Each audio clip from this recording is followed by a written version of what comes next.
Moin Moin and welcome to Ralph's Foto-Bude. Yeah, some of my readers of my internet page and viewers of the YouTube videos asked me which camera may be the best for their needs. And the main topic is on the compact cameras with interchangeable lens. So there are some very interesting models, and most of the viewers ask for the same models to compare. So let's start. We have the Fujifilm X-E1, then the Sony NEX series with the Sony NEX5, NEX6 and NEX7. Then going up with the Olympus EPL5 and the Olympus OMD, and then going up to the Panasonic with the G5 and the GH3, so that's a real big one. So all of these cameras have a 16 megapixel sensor, except of the Sony NEX7. This one has a 24 megapixel sensor. So it's a little bit advantage in the low ISO area. The pictures of the NEX7 in the low ISO are very sharp, very crisp, and have a very high contrast compared to the other models. One difference between the Sony and the Fuji models is the size of the sensor, because the Fuji and the Sonys have aps-c sensor, and the Olympus and Panasonics, they have a micro four thirds sensor, which is a little bit smaller than the aps-c sensor of Fuji and NEX. The advantage of the bigger sensor is you can work a little bit better with the depth of field, because as bigger the sensor, as more you can go on the point and put the sharpness on a certain point.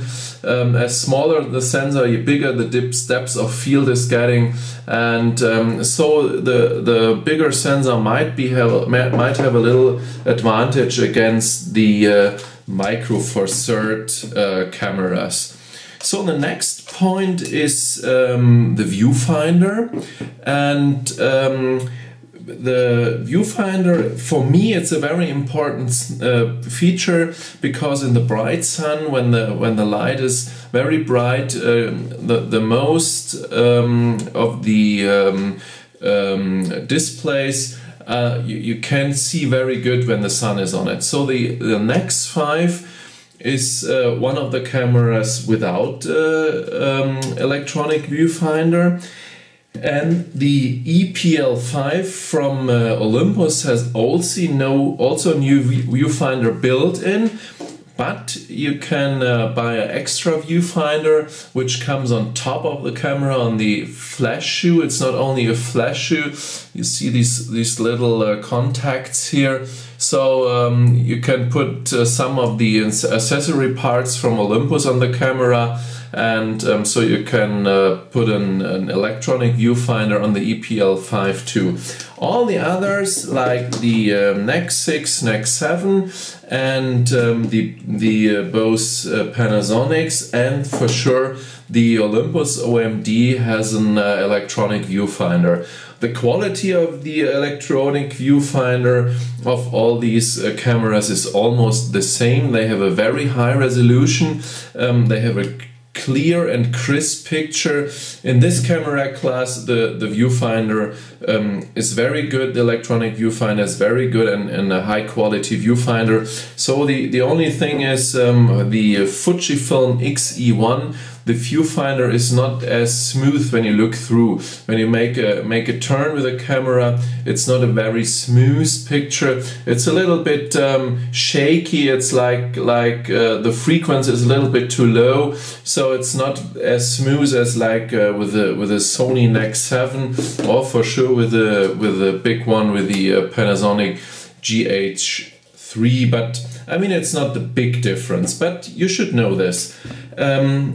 Next point is the control monitor, and the control monitor of the X-E1 is the only one which is fixed. So you can turn it, you can do nothing. The monitor of the X-E1 is fixed, and it's not a touch screen. talking, not touchscreen.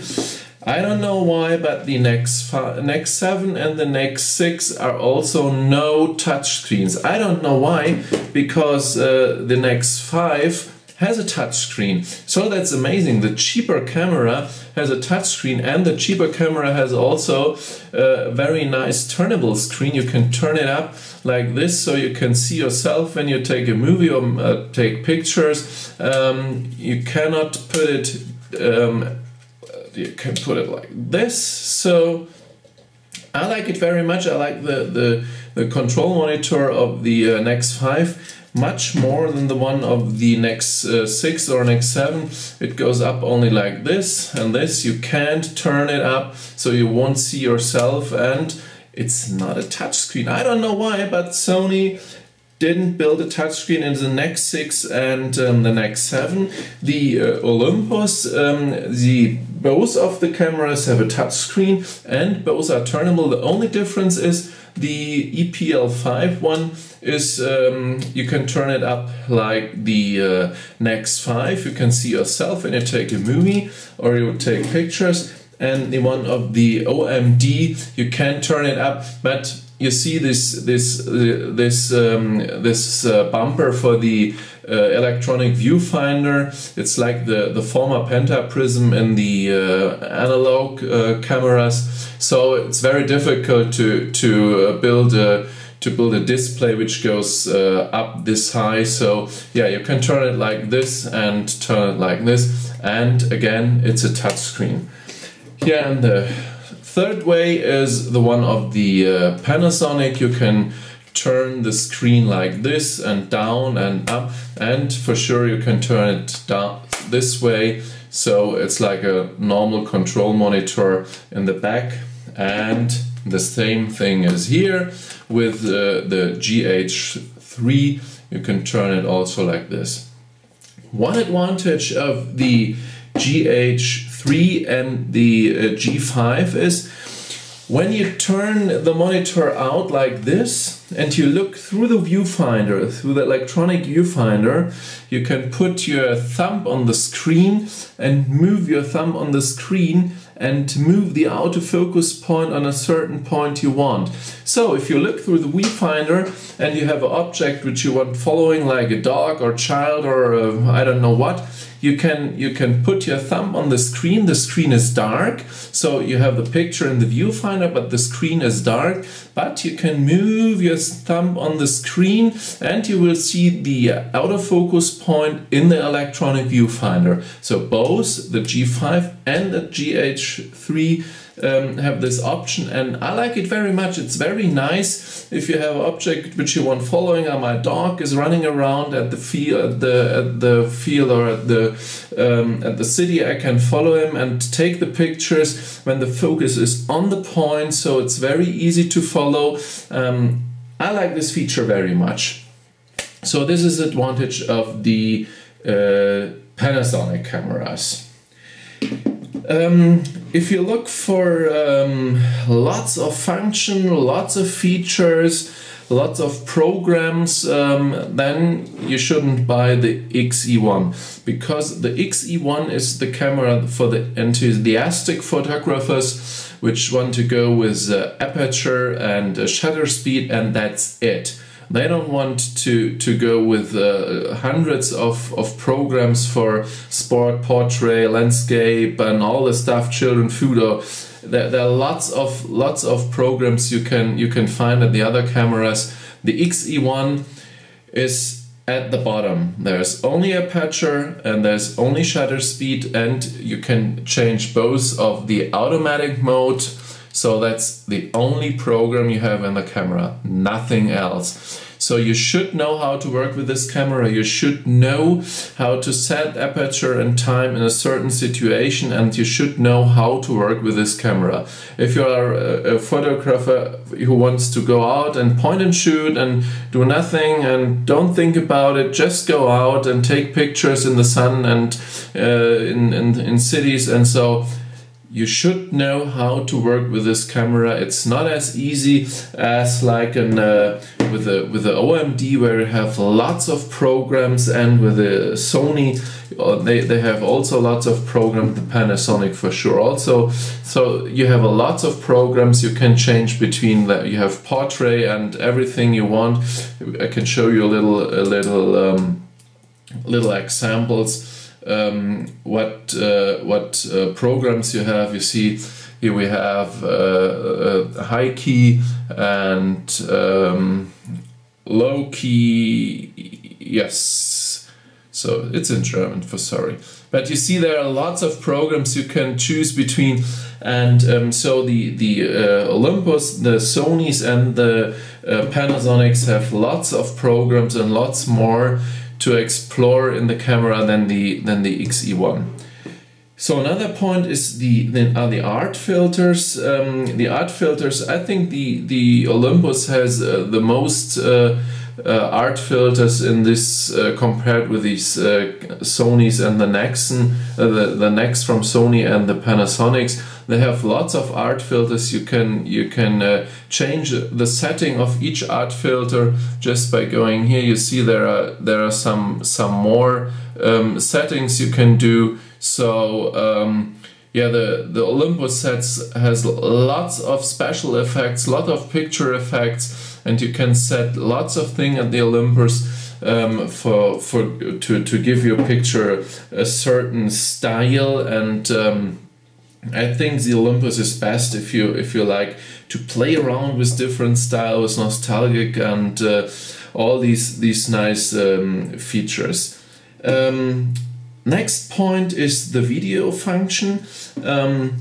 For sure we have a king in this selection, and the king in this selection is the GH3. The GH3 is it's a movie machine. You know, she makes videos in the best quality. This camera has the most options. You can shoot videos in a RAW mode. It's like the RAW mode of pictures, and it goes up to 72 megabits per second, and you can take it out via HDMI to an external storage media. So this is a real profi thing for videos. You have lots of settings in the video. You have time lapse, you have slow motion, and everything you want. You have a at the side. You see we have for a headphone and a microphone. So it's a very professional camera for taking videos. And next very good thing for video, next are the Nex from Sony. They also have very good video functions, and the Nex 7 has an external microphone input. Let's see, that's down there. So you can put a external microphone at the Nex 7, and as you see, the Nex 6 don't have it, and the Nex 5 for sure also not. The Olympus OMD and the Pen are both good for video too. At the first look, they don't have a microphone in, but Olympus has an adapter. I told you before, they have different things to put on this on the shoe on top. It's not only a flash shoe, but they have different accessories, and they also have an accessory for a microphone. You put it on, and it comes with a small microphone, the stereo microphone. You can put on yourself or on a tripod or anywhere you want it. And also you can put in the connector a microphone you want. It's these small jack you can put in, and so you can use any microphone you want. You only have to buy these adapter for the flash shoe. Then you have an external microphone with the Olympus too. The Fujifilm has an external microphone. Had an input for an external microphone too. I mean, it's not very bad to film with an X-E1. The quality is very good. but I think you should work manual with the focus, and it's a little bit tricky to work with this camera. I mean, it's not a movie king like the GH3. You can do it, but it's kind of tricky. Then we have the G5. The G5 is also very good for movies, but one problem with the G5, Panasonic missed to give the camera a microphone input. So they have good video quality, they have 60p with full HD, but you couldn't put an external microphone on the camera, and the sound of the internal microphone, I mean, it's okay, but if you're getting serious, no, you need an external microphone. I don't know why they missed to give the G5 an external microphone. I think it couldn't be so expensive, but they missed it. So nice camera, but for video, for real good video, it's not good enough. So that's I think it's not real good. So again, the GH5 has one, the GH3, sorry, has one thing. There's no half-hour limit for video recording. The other cameras has every other camera has the half-hour limit video recording. It goes for the tags and stuff like that. So you have to go after half an hour for the next video. You have to make a cut. Yeah, so these are the different things in the video section. Then going to my next point, that's the flash, the internal flash. All of the cameras, they have an external flash, but the X-E1 has a special flash shoe, so you have to buy a Sony flash or an adapter to put a normal flash on it. And the X-E5, it's like a real small thing there. You put the flash on it, and I think that's a special thing. But all the other cameras has a normal flash shoe, and the X-6 and the X-7 has a built-in flash which pops up like this. The same for the X-7. The Fujifilm 2 has also a built-in flash, and also the G5, and again here we have the GH3 with an external flash too. Just let me pop the flash out just a second. I have to turn on the camera. So yeah, here we have the internal flash. The Olympus, both of the Olympus, they don't have an internal flash, but with both cameras they give you a small flash for to put on the flash shoe. It's included in the camera kit. So I mean, it's not an internal flash, but it's almost like an internal flash. You get it with the camera, so you only have to put it if you need it on the camera, and it works fine. So yeah, that's the difference in the flashes. Talking about the menus, yeah, all the menus are different, and one thing is sure: if you work with your camera, you have to know the menus. You have to learn the menus. You have to work with the menus. Each menu is different. You have lots of settings. I think the camera with the most settings is the OMD. There you have these special menus where you can set, I think, almost about hundreds points in the menu. You can see my other video in English, my video for the OMD. There you can see the menus. You should know. You should work with it, and you should know the different settings. So I can give you a short overview over the menus.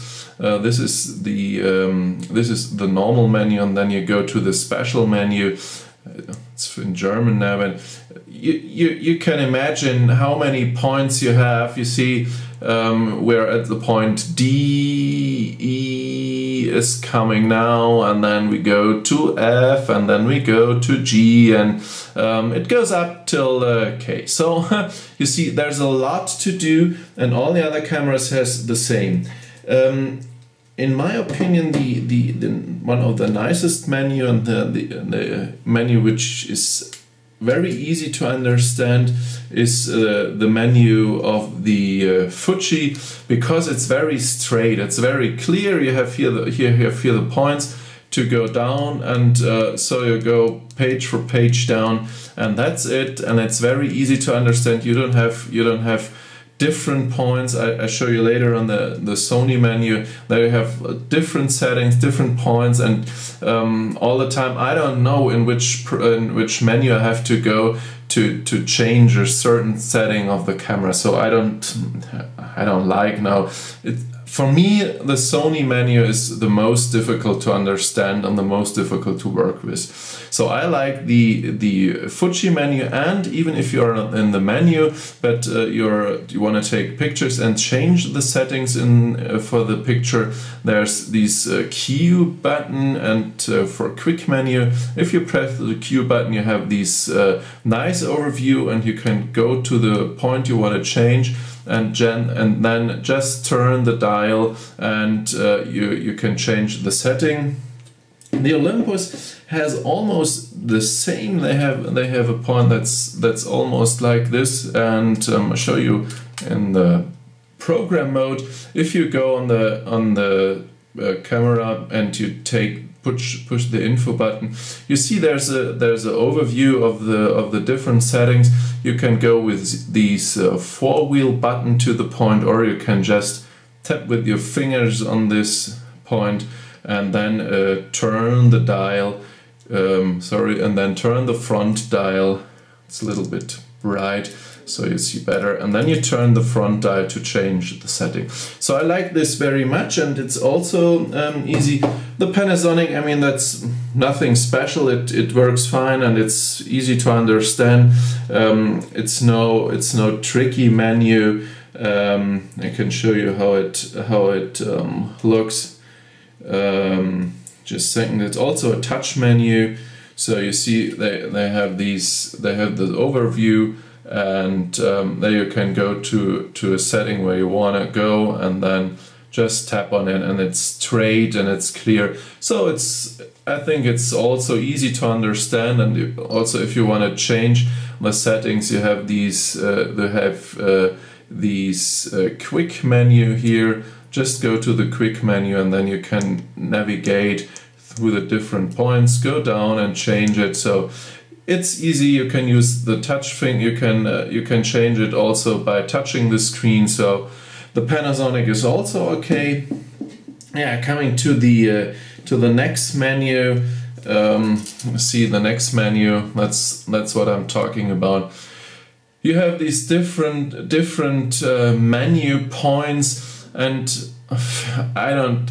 Anytime I want to change something, I don't know which point I have to choose, because you have the camera settings, you have the image settings, and you have the color settings. You have the playback settings, and then you have the all over settings. And so if you want to change a certain point, I don't know which point I have to go. So. But if you work a lot with the camera, you will learn it, and after a while it's easy to understand. But as I told you, for me, the Fujifilm and the Olympus and the Panasonics are much easier to work, and I think it's much easier to work with the menus and the settings of these cameras. Yeah, so these are the main points and the main features and the main differences between these cameras. Talking about picture quality, we're talking about high-level picture quality. Each of the camera, the GH3 16 megapixels, the G5 16 megapixels, they don't have the same sensor. Some of the people think they have the same sensor, they don't have. So they have a high picture quality. The both Olympus, it seemed they have the same sensor size, same 16 megapixel sensor. I think they have the same sensor. And Fuji has a special sensor. It's made by Fuji, so it's their own development. The G5 and the Nex 5 and the Nex 6 have the same 16 megapixel sensor.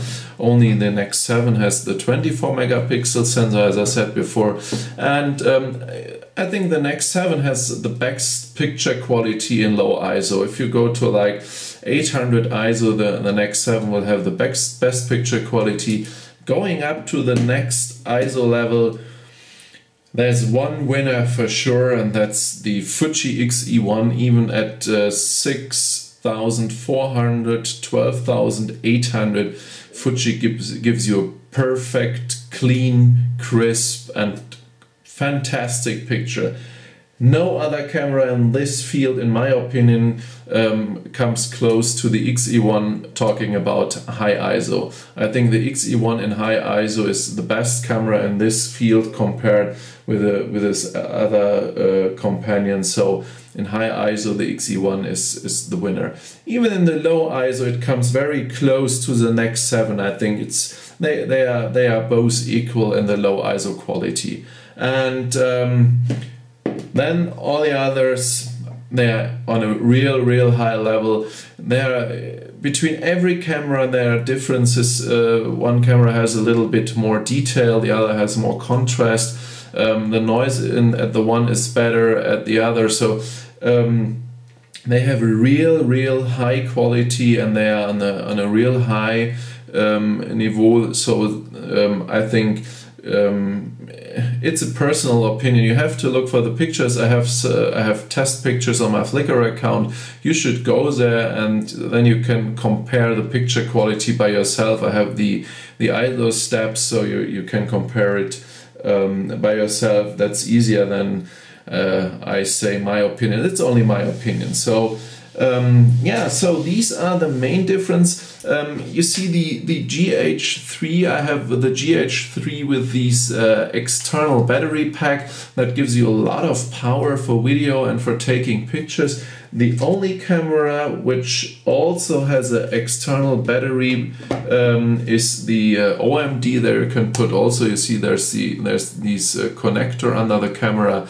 The OMD is also a camera where you can put external battery grip for more power on the camera. All the others don't have it. The X-E1 has a grip you can put under, so it's a little bit higher. If you have large hands like me, it's a little bit better to hold and it's a little bit better in the hand, but it's not an extra battery grip. So another point is talking about the lenses. Fuji is the newest of the cameras in the system camera market. On the in Germany we say system camera, the compact camera with interchangeable lens. So they have not few but not so many lenses, all high quality lenses, best quality, really good lenses. But the selection is not so big, so they coming up with new lenses this year. I think 2, 3, maybe 4 lenses this year they coming up. I mean, they have a lot of lenses, but they will come up with a nice portrait lens. I think an 85mm portrait lens with a real nice aperture. So they're doing a very good job. The next series also they have some nice lenses. They have the Sony lenses and they have the size lenses. They are a little bit more expensive, but also a very good quality. The selection it's okay, but it's not really big. The biggest selection you have with the Olympus, because you can change the Olympus lens and the Panasonic lens. You see, this is the Olympus. I can put the Olympus lens off, take the big one from the GH3, and I can put the lens from the GH3 to to the Olympus. So you can change the lenses between these two systems, Olympus and Panasonic. So we have a very wide selection, and Olympus has some really nice lenses. They have these macro lenses, a very nice one. They have a 12mm, that's here. They have a 12mm wide angle lens with a nice aperture. So they have a lot of nice lenses for a reasonable price. So the widest selection of lenses you have by Panasonic and Olympus. Another point is the power zoom lenses. Panasonic, Olympus, and Sony have these power zoom lenses. Power zoom means you have a lens with a small,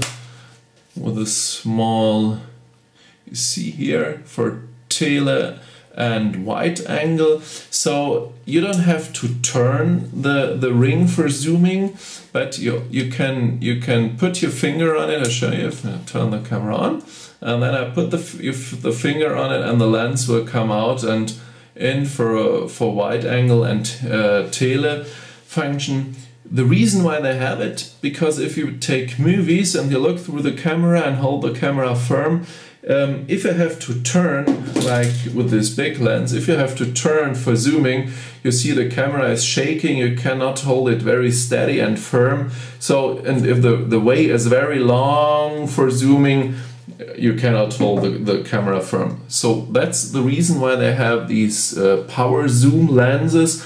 You can hold the camera very firm, and only with your thumb you touch a little bit on these piece here at the side, and you can change the focus very easy. The same with the Sony, that's exactly the same. You have here the small selector where you can change between tele and wide angle, so that's exactly the same. So Olympus, Panasonic and Sony, they have these power zoom lenses. Fuji, they have only manual lenses. So let's see, I don't see the other lens from Fuji, but they have a zoom lens and it works as usual manual. By the way, Olympus has a nice feature. They have a lens which works in both ways. So you see, you have the zoom ring works in 3 positions. This one is manual.